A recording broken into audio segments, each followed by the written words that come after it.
Poppin' peeps, T-Money here, week 226 for Body Bags. The theme this week is summer camp movies, horror movies, summer camp themed horror. The film I chose is one from 2014. It's The Biggest Loser meets Friday the 13th, says Independent Film Quarterly. It is Camp Massacre. Now, I watched this movie when it first came out. Shortly thereafter, I picked it up on DVD. Of course, it didn't have a theatrical release, and I enjoyed it. And I watched it the other night.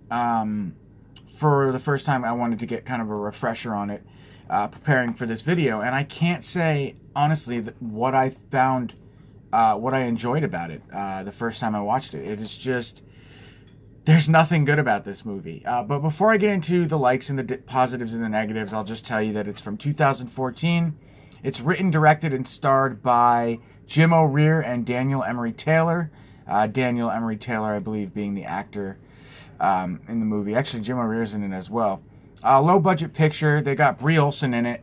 She's in the intro for 5 minutes. Basically gets massacred in a shower scene, and then that's it. It has nothing to do with the film whatsoever. So I don't know why. Well, obviously, because she's probably the biggest name in the film. Aside from Al Snow, who's a WWE wrestler, and Scott Tepperman, who's Sci-Fi Channel's Ghost Hunters International, or from fame from there.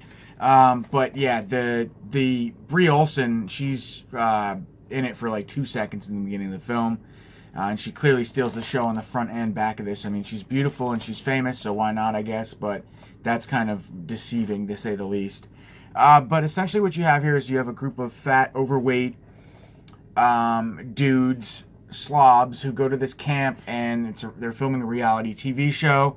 Whoever can lose the most weight in the duration, I think it's like a month or something, 30 days out in the wilderness, will win $1 million. $1 million. And that's basically your film. There's a killer. There's a twist. Very much like every traditional slasher film. But the movie just fell flat to me in so many different ways. Like, first of all, it's 2 hours. A slasher film should not be 2 hours, in my opinion. That's way too long. There are way too many scenes that drag on and on and on, and it's like useless dialogue. People talking to each other, like romantic scenes and stuff, and it's just like, why? I just didn't understand. They could have cut so much out of this film. I like the actor who played I don't know his name, I don't know who he is, but,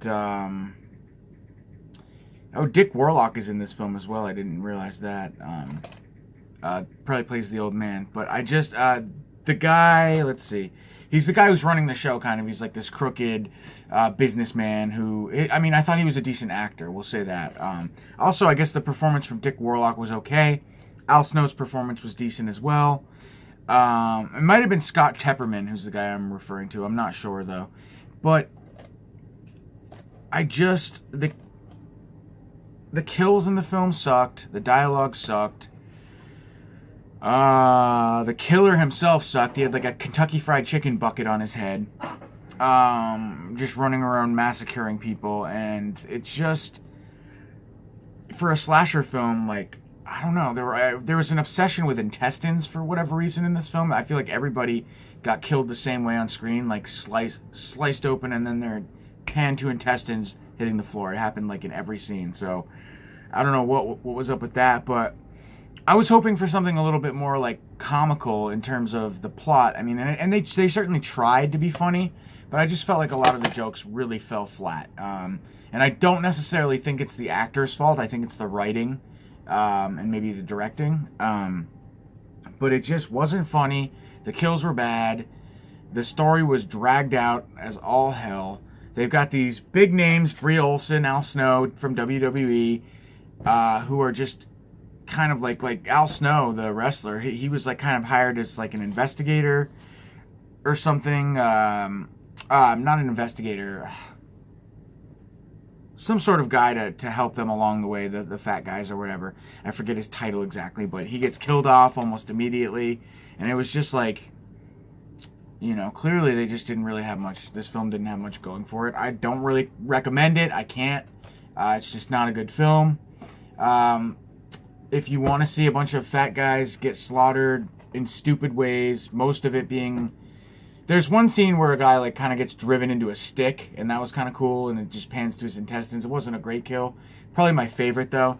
But like they do things in this film, like they build up this relationship between these two people who are on the set of the reality TV show, and you kind of, it just doesn't really go anywhere. I guess at the end there's an appearance from them again, which kind of makes up for it, but I just felt like they spent way too much time creating these long scenes and character development for certain people, and it just didn't, it was like, why? Like, I don't know. The film was all over the place. It wasn't fun.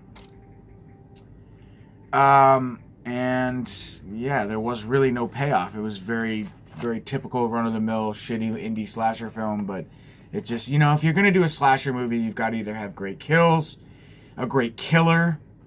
I mean, the setting was okay, I guess, in the summer camp, but even that, like, there wasn't much. Like, the guys were there to do, you know, to go through this like rigorous obstacle training to lose weight, and like it didn't show any of that.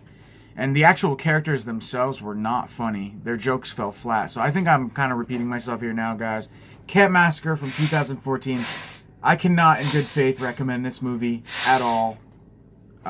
So yeah, I don't know. Unless you're a big fan of like indie low budget slashers, check it out. Again, I'm really puzzled as to why I even enjoyed it in the least bit the first time I watched it, because it just was a chore to sit through the second time around, I have to say. And I usually do review movies that I enjoy, so. But that's how it goes sometimes. So that's Camp Massacre 2014. Don't recommend it. Catch y'all guys next week on Body Bags. Peace.